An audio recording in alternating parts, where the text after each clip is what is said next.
वंदे मातरम। अहंकार मनुष्य को नीचे गिराता है।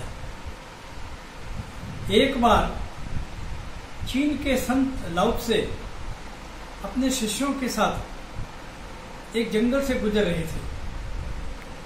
जंगल में सभी वृक्ष काटे जा रहे थे।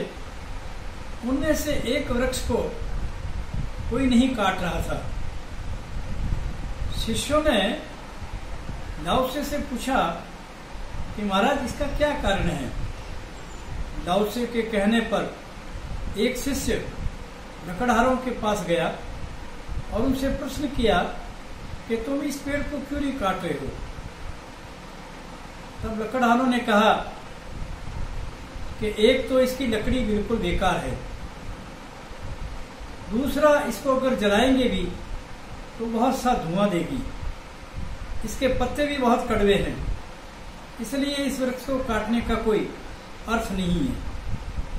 शिष्य ने आके लाओ त्से को कारण बताया। लाओ त्से ने शिष्यों से कहा, क्या तुम कुछ समझे। शिष्यों के मना करने पर लाओ त्से ने कहा कि अगर तुम संसार में बचना चाहते हो तो इसी वृक्ष की तरह हो जाओ, अपने हाल में मस्त रहो, अपने को पहचानो और अपने सत्य को पहचानो, वरना तुम्हारा जीवन भी इसी पेड़ की तरह समाप्त हो जाएगा। तो कहने का तात्पर्य है, अहंकार से मनुष्य गिरता है, नष्ट होता है। इसी प्रकार एक बार महात्मा बुद्ध के पास एक शिष्य पहुंचा। शिष्य ने पूछा कि महाराज दुनिया में श्रेष्ठ साधक कौन है। भगवान बुद्ध ने विचार करके कहा कि देखो, दुनिया में 4 तरह के चूहे होते हैं।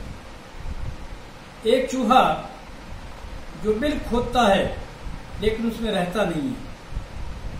दूसरा चूहा बिल तो नहीं खोदता लेकिन उसमें रहता है।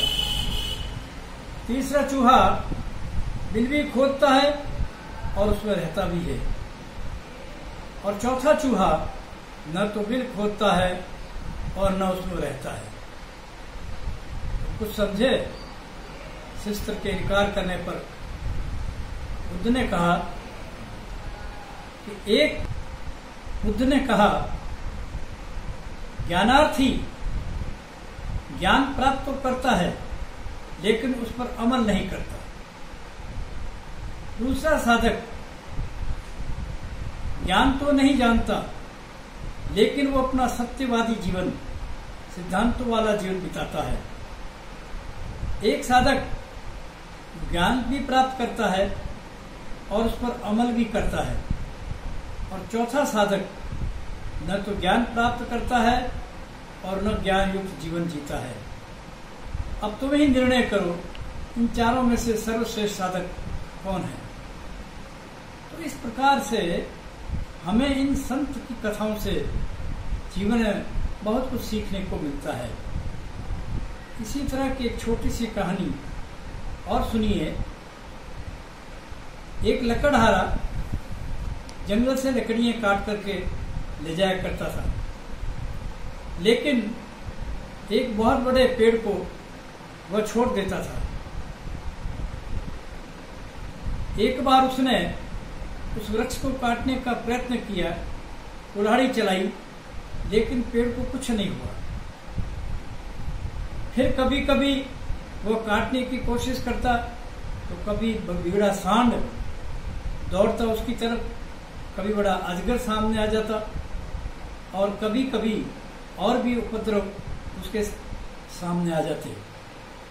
आखिर में तंग आकर उसने वृक्ष को कहा, तुम्हारी लकड़ी तो बेकार है। और जब भी वो वहां से निकलता उस वृक्ष को कहता, तुम्हारी लकड़ी बेकार है, तुम्हारी लकड़ी बेकार है।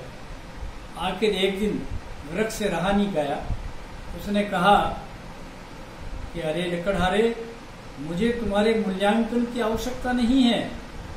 तुम्हारी खुशी का मतलब है कि मैं तुम्हारे हाथों कटा जाऊं और कटने के बाद एक निर्जीव रूप से पड़ा रहूं, इससे तो अच्छा मैं अपने कुदरती रूप में ही प्रसन्न हूं। और कम से कम मैं वृक्ष के नीचे बैठने वालों को छाया तो देता हूं, मैं कुछ लोगों के काम तो आता हूं। मुझे तुम्हारी प्रशंसा की, तुम्हारी मूल्यांकन की बजाय इनसे मेरे जो प्रियजन हैं, जो उनसे लाभ उठा रहे हैं, उनका मूल्यांकन ही मेरे लिए श्रेष्ठ है। तो इस तरह से जिस हाल में हो उस हाल में रहना ही मनुष्य के लिए बेहतर है। और उन्हें कभी भी दूसरों की द्वारा मूल्यांकन करने से अपने मूल्यांकन को कम नहीं समझना चाहिए।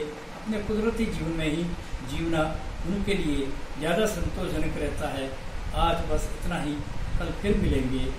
इस वीडियो को शेयर करें, चैनल को सब्सक्राइब करें और इन्हीं शब्दों के साथ वंदे मातरम।